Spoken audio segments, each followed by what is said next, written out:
mics. Great episode. Sensation. Love to talk about some of the latest, Nigga, please.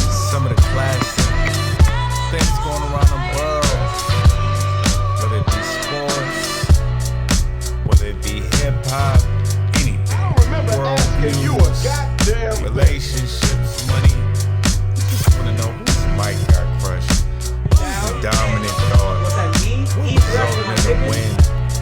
Fresh Mics Weekly. Check this out. It's your girl, Young. Yeah. I think you need something. We are back. We are back in the building. Live the podcast with them all. Easy does it, Fresh nigga. Focus on the Mike podcast, man. I With the thank the college good graduate. people. We thank the good people for having us out here. We are back. Another great week. I'm your host, one of the hosts of the three hosts, Korey Buckets, a.k.a. And we are back. We in the building. We're in the building. I got my other co-host, Miss Lamonda Young, a.k.a. your girl, Young. What's up, good people? What's up, party people? Listen, man, we are glad to have you as always. Got to rap. Yes, we got the resident from Long Island, a.k.a. all over New York, a.k.a. he knows everything you want to know and you don't know, Encyclopedia Brown, a.k.a. Mr. Jesse Brown. And as always, who's next? Who's that? Brown. How you feeling, Jess? What's going on? Doing spectacular. Shout out to everyone on the World Wide Web. Thank you. Listen, man. Jesse, you looking like you ready to be out in California banging on the set right now. Right. We see you out here. We see you East Coast. We know you New York.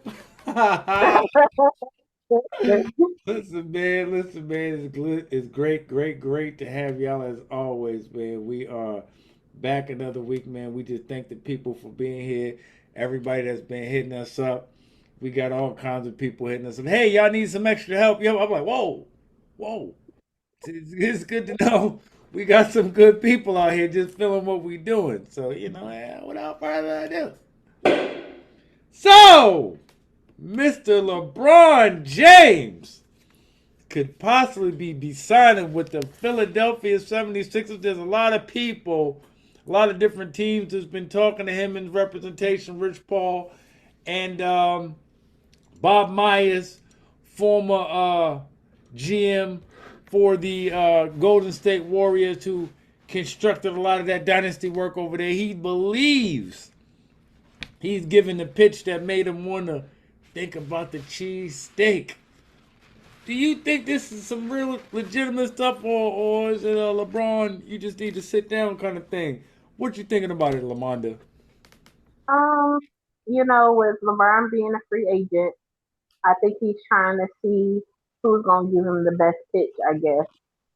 But I feel like if he does go to Philly, then it'd be something that we all have to see if it's gonna work. Especially with Jaylen Brown already being there, we will have to see how that dynamic, him and Jaylen Brown, is gonna work to try to possibly make the 76ers a playoff contender.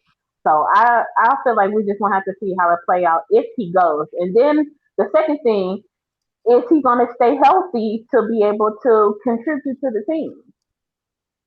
Valid point. Very valid point.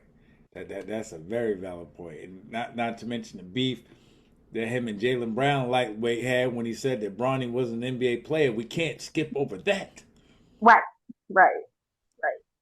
We can't miss that point. So when they said him in Philadelphia, I was like, oh, LeBron's not sensitive anymore, so he don't have no problem. So what happens if, like LA, they decide to move Bronny to Philly as well, and him and Jaylen Brown see each other? Whoa, how's that going to work out? Right. So we just gonna have to see how it plays out. We definitely gonna see. Great take, Jess. What you think, man? What you think about LeBron in Philadelphia and the cheesesteak? I mean, Rich Paul and him said they want to be competitive. That would definitely be competitive. But LeBron's always had a crowd of welcome fans his whole career. And it's well documented that Philly fans can switch up and have some scathing criticism, some caustic language. And I don't know if the future Hall of Famer wants to deal with that in his twilight years of playing basketball. That's very true. It's like being in New York, but in Philly it's a little bit more thugged out. I'm not gonna lie. In terms of the takes, you gonna have the Bulls, you gonna have the Muslims, you gonna have the Sunnyites out there, and they not gonna like that. Philadelphia is the only place that I've ever seen that took to the true criticism of the fans. Paused this whole statement. I remember when they was beefing with Ben Simmons, and they literally had T-shirts that said "dickhead" on them, and they had his head on a pear, a hairy pear for real, like dickhead, like. So I don't know if LeBron James is built for that kind of criticism. Like he's used to being celebrated, and they said he did want to go somewhere he would be celebrated. Them Philadelphia fans ain't gonna celebrate him. He don't do the right thing every night. Like Right. And then I also seen online that the Cleveland Cavaliers is trying to get their team back together that won that championship. I see they trying to pursue Kyrie Irving. So if Kyrie decides to go back to Cleveland, they hoping that entice LeBron to come back home too. They don't got the cachet to get anything that Dallas wants to get no Kyrie Irving. Anybody that they would have to trade would be somebody they need to try to win that championship. I doubt if I heard something about Harden. Who wants Harden? Who's looking for pardon? I haven't heard too much movement on that end for, Yeah, for pardon Harden. I can't see that. I just can't see that. Cypress Hill, the classic hip hop duo, announced their highly anticipated new Spanish language album, Dios Bendiga. On July 24th, this is dropping a full length Spanish effort. Why? After all of these years, Cypress Hill has been out since the 90s. What would make Cypress Hill now say, we want to identify with our Spanish roots and come out with a full-length Spanish album? Is the Spanish music, is the market that heavy? What's going on? What did you hear about this, Lamonda? I say, famous Jay-Z quote, when the money goes and the money comes. They know what avenue to take because once you gain the Spanish fan base, the Spanish fan base is loyal and they always gonna be there. So they can come out, they can wait 10 more years and then decide to make a Spanish album. Their fan base that Spanish fan base is still gonna be there. They're gonna be at every show. They're gonna be playing every song. So I think them going out, taking this avenue instead of trying to come out with a rap album like they used to do back in the 90s.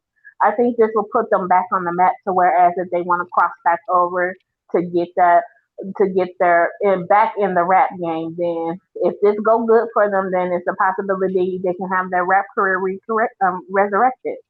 Those are some poignant points. I didn't even think about that. They're trying to get that Babs Bunny, that Daddy Yankee. Yeah. They're trying to get keep go money. Ding ding ding ding ding ding ding ding. Listen, listen, man. If you are from New York, one of the boroughs, and you've been to a 2-4 back in the days before the Yemen and the Arabs took over and everything was Spanish, all the corner stores were Spanish, you heard that Tipico banging in there. Pop in and listen, they trying to get a part of that pie. You ain't never lied. Yeah. Listen, man. Young, you hit it on the head. I didn't even think about it like that. Like they think about that money train. Yeah. Yeah, that's really what they like. Forget that rap. We seen Babs Bunny. They're like, we seen Babs Bunny at the Super Bowl. Oh no, we need some of that.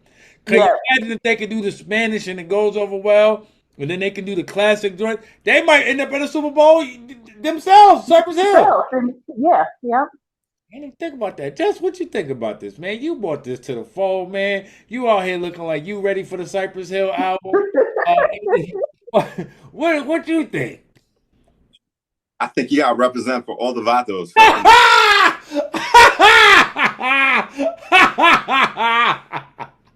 Serious. I love Cypress. They're one of my first cassettes I had. And they're one of the reasons why I want to learn more Spanish growing up, so I can understand what they were dropping into their lyrics. As Be Real said, this is to remind the Latino culture and hip hop isn't a trend; it's a legacy. They've been here, and they're going to keep being here. Oh, that is serious, man. And you ain't never lied. You bringing this to the fall just brought a whole different element to it. Cause who would have known that at this stage of the game they was gonna go left? Like Yeah. this And is their work, challenge. and they said they're going to be working with big artists from Mexico and Argentina, so they can have a North American and South American tour going. Oh wow. Oh, yeah, Yeah, that's big money there. yeah, this is like this is like Wale deciding to do Uh-huh. like some Afro beat or something like that. Like that, yeah, no, this is major. This is really major. Like, listen, man, I hope it works out. I really I do hope it is too. because it wouldn't be well received if they came out with another.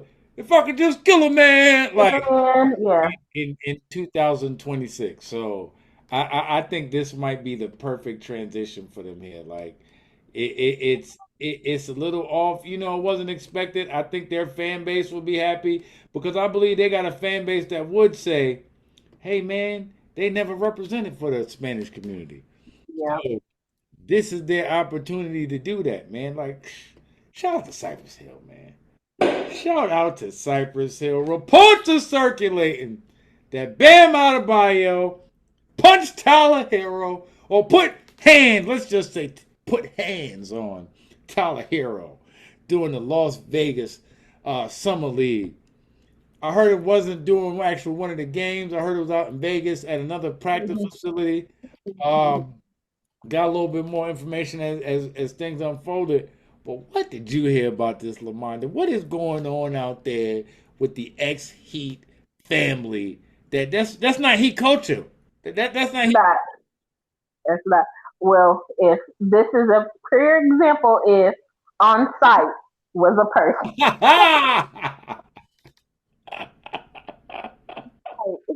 When I see you on site, is on site. But I guess Hero made some slick comments in the media or whatever the case may be. I guess they didn't say if he was criticizing Bam's playing abilities or what he did and did not do um with their time together with the Heat. But yeah, I guess Hero was talking slick about Bam and Bam seen it. So I believe at the summer league, at the facility was the first time Bam seen Hero since he'd been traded or whatever the case may be. So yeah, they had some um exchange of words, and then here come you better duck. Here come the right hook coming, and he ain't duck fast enough.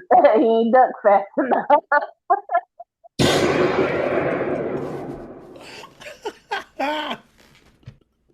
Yeah. Listen, he needed a hero. Because somebody had to save that boy. Listen, But Jack went around to save him this time. listen, he needed a whole lot. He needed a whole lot. He needed Pat Riley. I heard Hmm. he was hating. I heard he was asking, well, why was he the one that was kept out of everybody that Yep. left? Like he no, he had to go. Like they got rid of him at the right time apparently because if it wasn't for that, it sounded like he would have been hating at another point in the locker room at some point. Like I'm not getting enough plays. I'm not getting enough touches. How did he deal with Bam getting 80? He had to be hating in the background on that too. He had to be. So he must have had some. He had some silent animosity going there. He had to. Hey, He had to. He was That man was angry, and then on top of that, they traded him too. So, they just boiled it over. And this was at apparently this was after like one of his AAU team practice after they finished warming up and stuff. How you getting in? How you talking crap in front of kids? Like Right, you supposed to de-escalate it. You supposed to show them, hey man, this is basketball. This is a team sport. We were once teammates. We're no longer teammates, but we're still brothers, man. yes. Yeah, he is on. He just Tyler went on to say that there's no beef with the franchise. He always will have love for the Miami Heat, and he wishes them the best and all that kind of stuff like that. So I you just need to choose your battles wisely, hero. He listen, man. He should have chose that. This is a lesson to fellas. Stop going to social media and talking crap, Hmm. and stop thinking everybody is soft as you are. Yeah, Because apparently he didn't understand that the BAM stood for BAM. Like, right. what did he do? His mom gave him that name, Bam Bam, and it just went to BAM. Like, Yeah, listen, the man's name is Bam. Like, right. you didn't think that out at all. Like, he's clearly ready for the aggression. Like, he is ready. Jess, what you got on this, man? Apparently, Tyler was using a burner account, and those messages got leaked criticizing Bam being a max contract player. Oh Lord. And like you said, though, it was in front of a AAU team that's 17 and under. You know, both people got to be the bigger person, set the right example for the kids. But as you said, we have a history of people in this country. Bam Bam on the Flintstones to Bam Bam Bigelow. It will never work out positive for you. And, you know, sometimes ex co-workers can't be friends. That's perfectly fine. But you got to pick and choose your spots. Also, Yeah. Bam is risking his salary and possible repercussions by doing this NBA event. Right. Yeah. Seriously. I hope the NBA just takes this as a sidebar situation that happened. They said it was going to go be reviewed by the players union and all. Like just stop. It's the summer. Right. They're not It's even. the summertime. Just let it go. Right. Let it go. And a burner account. Apparently, him and Kevin Durant must be sharing the same burner account because both of them are not good at burner accounts. Like if the people figure out that it's coming from you, pause. You're not good at the burner account. You might as well just go ahead and say it on your own feed. Might as well. Might as well. Why is hide behind a burner account anyway? I remember when KD got caught and it was like, so you still gonna use it? Yeah, I'm still gonna use the burner account. They know it's you now. Like, it's like seeing that that's Batman, and they're like, so you still gonna dress up as Batman? Yeah, Yep. I'm coming for the next call. Like, what? You cannot do it anymore. They know it's you, Bruce. They know it's you. You can't do it. How does that work? Just like catfish. Hey, Yeah. like imagine if at one of those things they ripped Bruce's costume off and realized, God damn it, it's Bruce Wayne. He can't pull up no more. You gotta make Alfred do it or something. Now he gotta be the butler. Like Right. it's not gonna work. Like, listen, man. The word to the wise, the burner account is not working. It's not. It's not. Kodak Black. Apparently, I had no idea. I didn't even know Young Thug had this much money and cachet. Apparently, he's been trying to recruit Kodak Black to sign to his label. Kodak Black's retort is, I need 100 million and a collaboration album with yo baby, Mariah the Scientist. How nuts is this? At first, when I read the first one, the first person I think was on opium because the first person said it was Mariah Carey, and I was like, Mariah Carey? Right there. How about that? And I had to look through the sources. I'm like, oh, Mariah the Scientist. Oh, man, leave the drugs alone, man. Leave the drugs alone, baby. What did you hear about this, Lamonda, your girl Young? What's going on with this? this was the first time I didn't heard about it, but when I read it, I started laughing because like who just say I need 100 million? I need 100 million. Now we don't know how Thug's finances is. I don't know if he recouped all that money he lost when he was in jail and all that trials and stuff. But 100 million, he might not even have it. He might not even have it. Lawyers are So I expensive. yes. So I think this Kodak. I think Kodak was just throwing out a number like I need 100 million. If you give me 100 million and I get a collab, an album where Mariah the Scientist, I guess I can sign to your label. Sounds like I'm not trying to do it, and I'm throwing the most ridiculous stuff in the world Yeah, out. Like, I think that's what it was. give me all the rights to all the Beatles music. Like, he was putting anything he could. 100 million. Who's gotten 100 million from a label, even let alone an artist that has their own imprint? What label recently has given somebody 100 million to be on there and on their label? Nobody, no label. Has he even made $100 million for the label that he's on? That's the question. When Yeah, he was signed, I don't even know who he was signed to. I think He was on Capital. Capital. Did he even make Capital 100 million? I doubt it. I doubt it. I doubt very seriously Kodak Black made Capital Records $100 million, and if they did, he didn't see any of it. I guarantee that. he Jess, didn't. what do you think about this, Jess? Oh, I completely agree. This was his way of being polite without outright saying no and keeping a good No, relationship with Thugger. But if we want to look at what other established artists are doing, once they finish up their initial deal, many of them are selling their masters up front as part of their new label deal. So this may be a way for him to secure all that money because he's not trying to make it on the back end. And this could be a message to any other labels: if you want to do business, this is what I'm looking for. But at the end of the day, I think it is him politely trying to say no. yeah, I get it. That song did well, but I'm a gremlin. I I I, I, I just don't think it made that much money. I don't think he has anything. I think if you put his catalog together and the streams and everything, I don't think that's even $100 million. no, it could not. And you also have to consider what he did with Jack Boy too. The music he did with Jack Boy. So I don't think it's still close to 100 million. Yeah, I can't. I can't see him making $100 million. This has made me curious. No, Kodak has not made $100 million. Yeah, no, he's never even made $100 million in his life. Yeah, So the number of $100 million, yeah, you could have just said no, Thugger. You my guy, but no, because yeah, that's it. at $100 million, he said no. Because I'm sure Thug was in his house and yeah, yeah, then I get it. Wanna yeah, You're right. listen, that's not the lifestyle. That is not No, the it's not. lifestyle. That is not gonna happen. I can't see that. I cannot see that. You are tripping.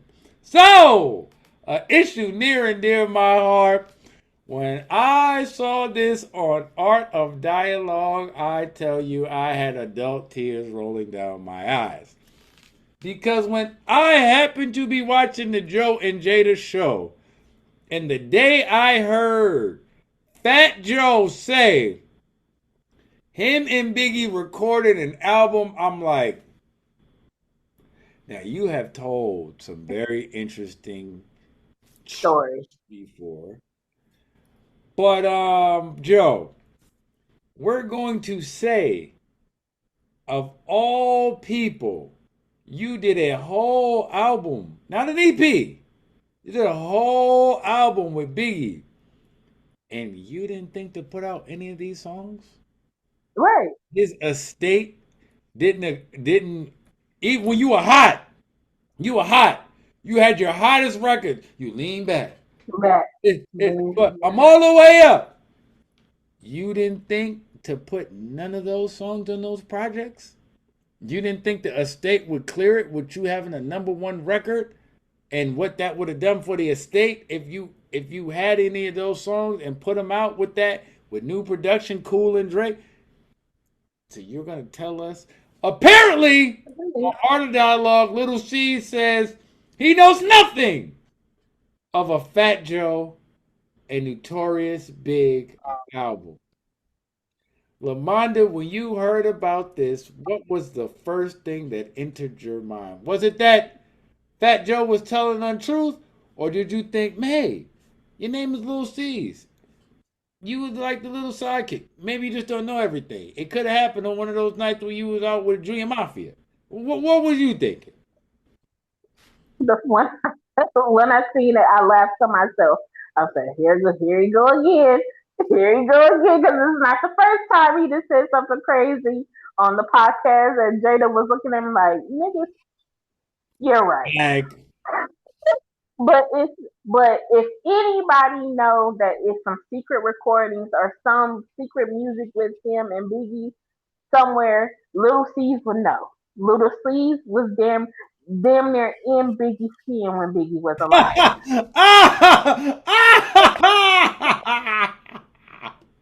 I mean that in a bad way, but everywhere that Big went, you seen Little C. Just So, under the skin. so if there was some music out there, I think he would know. He can validate that. He can have or somebody can call up Little Kim and she might be able to validate, because if you didn't see Steve, you seen Kim. So hey, if there is some music out there, so one of them two would be bound to know. But other than that, I think it's just Joey Crack being Joey Crack, and he must have smoked too much crack that day.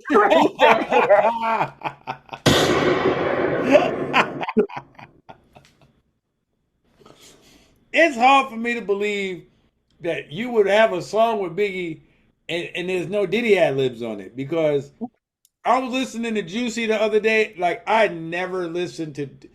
It's probably I was a little kid when I heard the album first. I need y'all to listen to Juicy again and just listen to it from this perspective.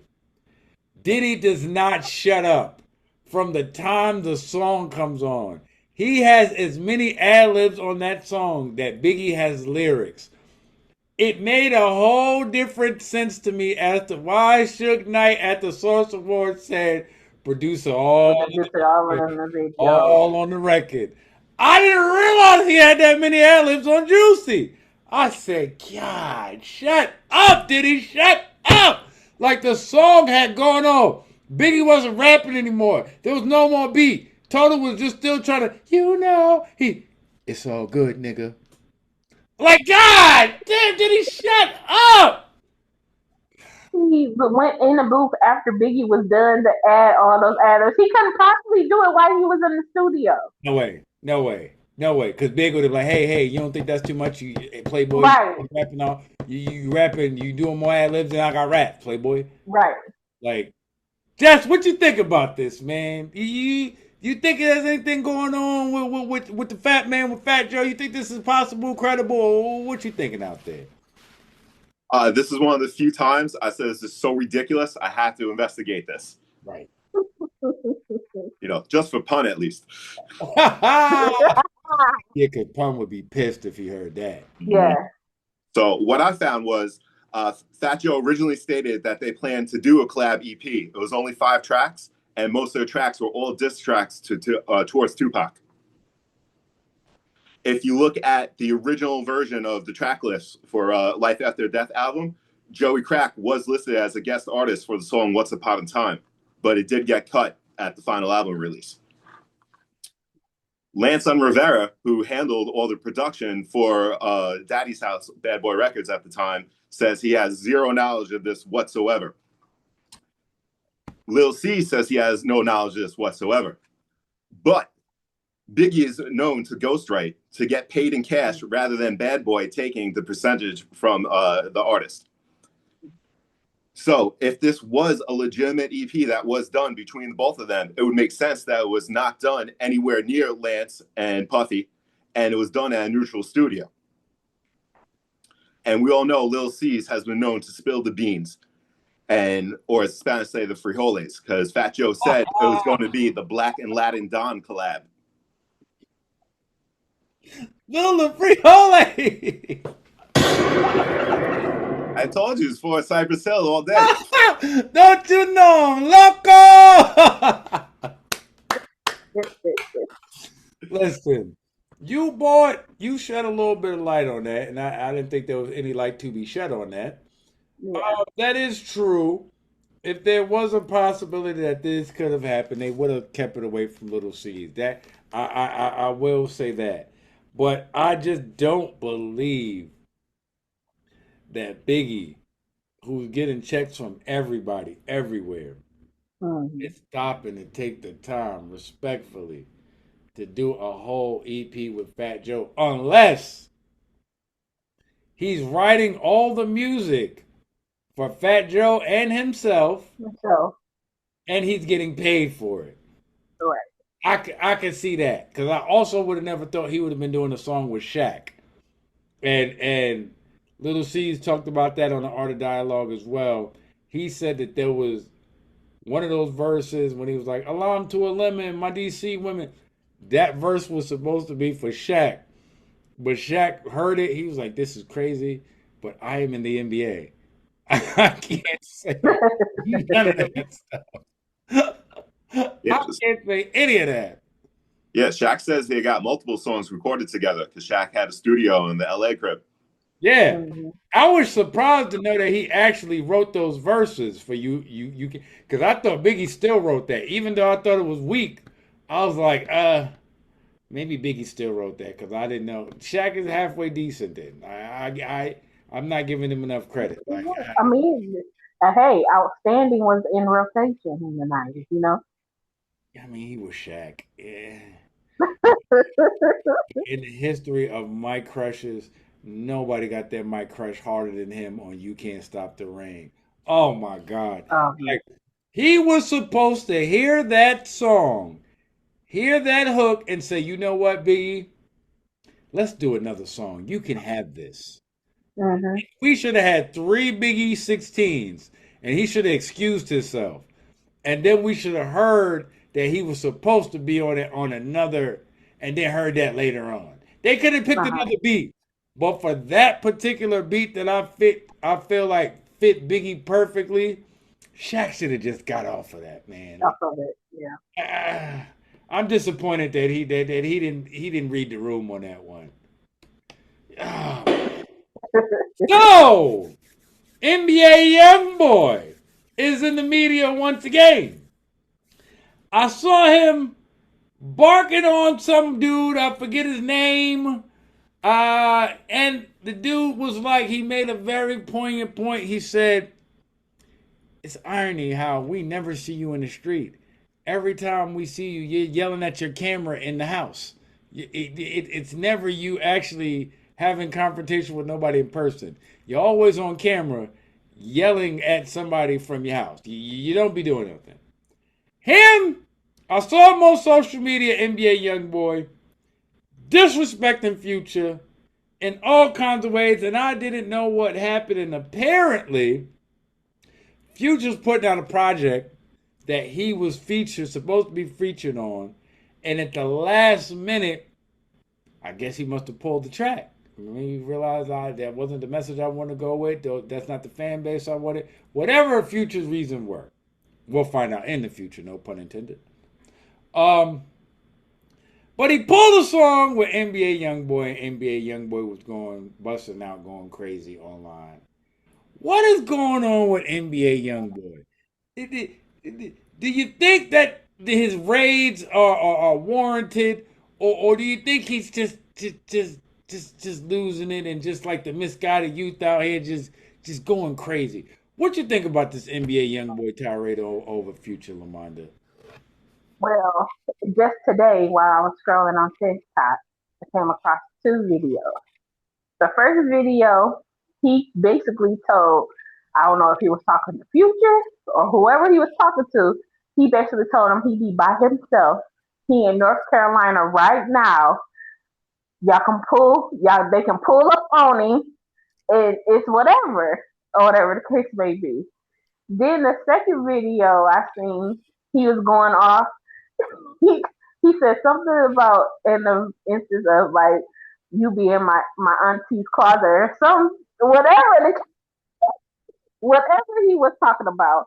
But yeah, like it's whatever Future did to him is serious because like he he talking reckless. He talking reckless. But but I heard that Offset talked him down from the ladder. He apologized and then got back online and started talking crazy again. And then it's irony that you said he was talking about being in North Carolina because the video I saw, he said he was in South Korea. so, so this man is all over the planet Yeah. So telling people to pull up. I'm not pulling up to South Korea. Like, what do you mean? You know I live in Atlanta if I'm Future. Why you don't come to Atlanta? yeah, so whatever transpired between them two is something serious. Um, NBA feels some type of he feels some type of way, and the case may be. So he basically like if you want to smoke, we can you can get the smoke. But he was like, I'm not on that. That's not what I'm trying to do, or whatever the case may be. But I guess if he like you gonna keep talking, that's why I'm mad. You just don't see about me. Well, I don't think Future said one thing back to him. Like, I haven't seen anything. I haven't seen Future. Listen, listen. I don't think you've heard in Future. If Future says anything, it'll be something like, Sensational. like he's not saying anything to him. Like Pluto. Motherfucking His name is somebody, Pluto. or he gonna say, come out with a song he then fucked with somebody else girl with some Gucci flip flops. There So you go. There you go. The only person he's going to say something to is Russell Wilson. That that is his yeah, that's only the only person. Yeah. that is his only constant beef. Just a resident cholo. what, what do you think about the NBA YoungBoy and Future beef? It's amazing if you just search why NBA YoungBoy is so mad. Top three results: NBA YoungBoy's most heated moments. Number two, top 10 NBA YoungBoy meltdown moments. And three, NBA YoungBoy says he has anger issues, and 21 Savage told him to put the chopper away. He's 26 years old. I think this is just who he is. And if you want to get in the business of NBA YoungBoy, you have to know this is a possible result. Who's going to do music with him then? Like, Right. All the people in Korea, that K-pop's popping. well, it seemed like him and 2 Chainz didn't have any problems. Him and 2 Chainz did a song that was on 2 Chainz album that I thought was pretty dope. Would you say it for myself? I don't need nobody else. Like that. Well, that was one of the first songs that I heard YoungBoy on, and I was like, the kid can actually rap a little bit. Like, okay, it's a pretty decent song. But on average, he just be yelling and going crazy. So I don't really think that it's too. When you listen to his music, I don't think his tirades are far from that. I think it's a perfect marriage, and he makes the music believable through him screaming on social media. I think it's all an act. I just think it's all a ploy. He goes to jail. He's supposed to be going to jail for like a million years. He gets out. Then you finding people online talking about, yeah, young boy got in here, he punched the dude, and the dude fell on the ground and started foaming. Like it felt like the Coming to America. He said, I met Martin Luther King. No, you ain't never met Martin Luther King. He said, you ain't never met Martin Luther King. He said, yes, I did. He said, tell her, punch me in my heart. He said, oh, I thought you was somebody else. That's what it felt like when I heard that. I was like, oh man, this boy Coming to America, man. He young boy, get it together, man, before you turn into an old boy doing this. Right. Oh man. The NBA Summer League has begun, and they are doing something heinous. that I pray never comes to the actual NBA regular season. Apparently, what they're experimenting with is if you get hit shooting three, a layup, or anything, you're not shooting 2 free throws with this format. You're shooting one that would equal however many shots you would normally get. So if it was 3, it will equal 3. If you were shooting 2, it will equal 2. One shot. But in the miss column, if you miss one shot. This is heinous. That is. Lamonda, what do you think? Do you think this will actually ever be adapted by the NBA, or is it just another way for David Stern, rest in peace, David Stern, Adam Silver, to play a little NBA jam ball at our expense once again? Yeah, I think that's exactly what he's doing. He's playing with people's emotions right now. But my thing is, if you're gonna implement that, if you miss the shot, that means you need to either miss two or miss three. Like, why would you give? Why? Okay, if they make it, if you shoot a three, you get fouled. You go to the line, you shoot a free throw, you make it, you get those 3 points. Okay, you get fouled, going up for a layup, you make the free throw, you get two.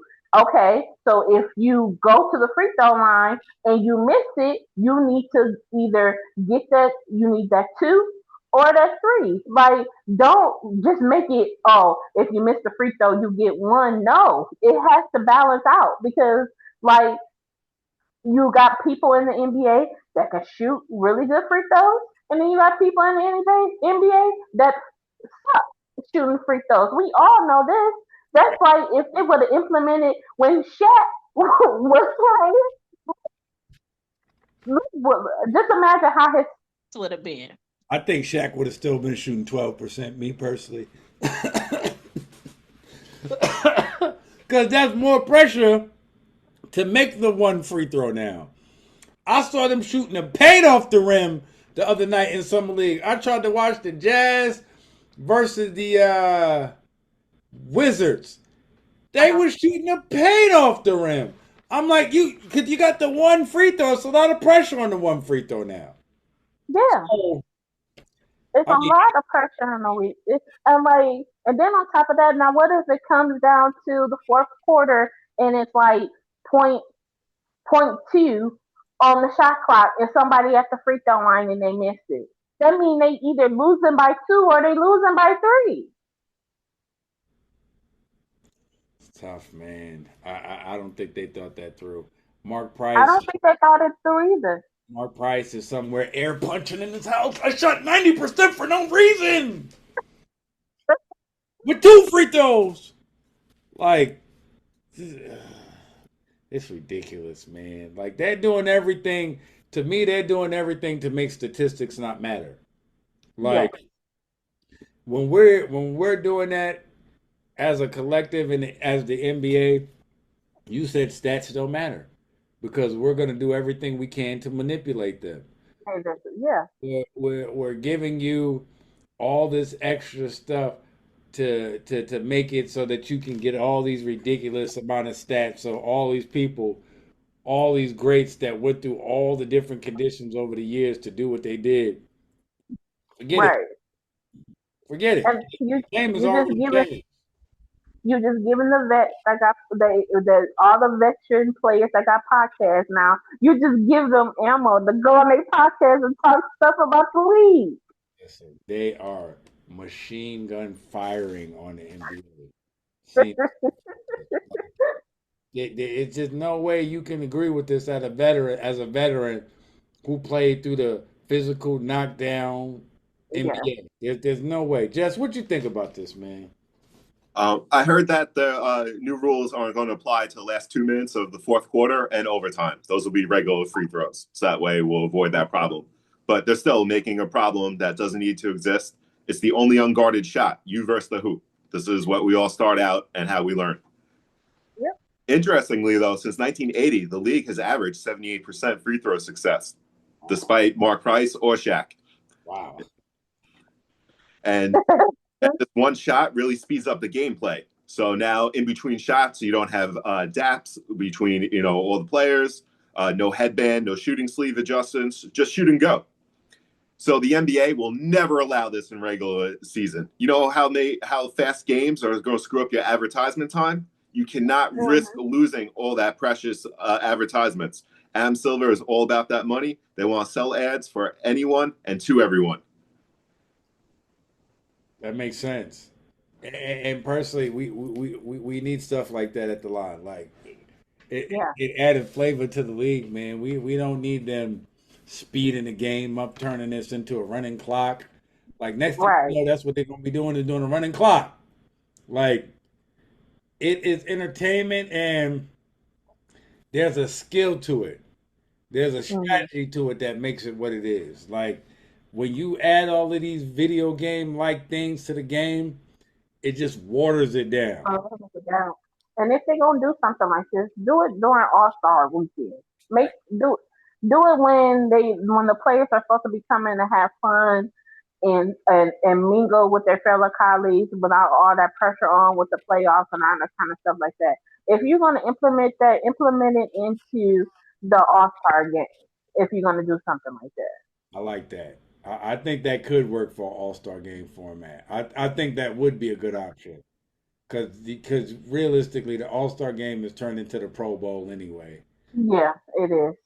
Where they, especially with the foolishness they doing, where it's a point total that you gotta have to win the games, and then like four or Uh-huh. five different teams, the foreigners versus the Americans, and Yeah. what are we doing here? Like, what are we doing? So. Yeah, no, I agree. I agree, man. I agree, man. Listen, man, this has been a wonderful one as always, man. You guys came with the heat as always, man. Lamonda, tell the people where they can find you. You can find me on Facebook with my first and last name, Lamonda Young. You can find me on TikTok at Lamonda Baby. You can find me on Instagram at It's Your Girl Young. I always love that slogan. It's your girl, Young.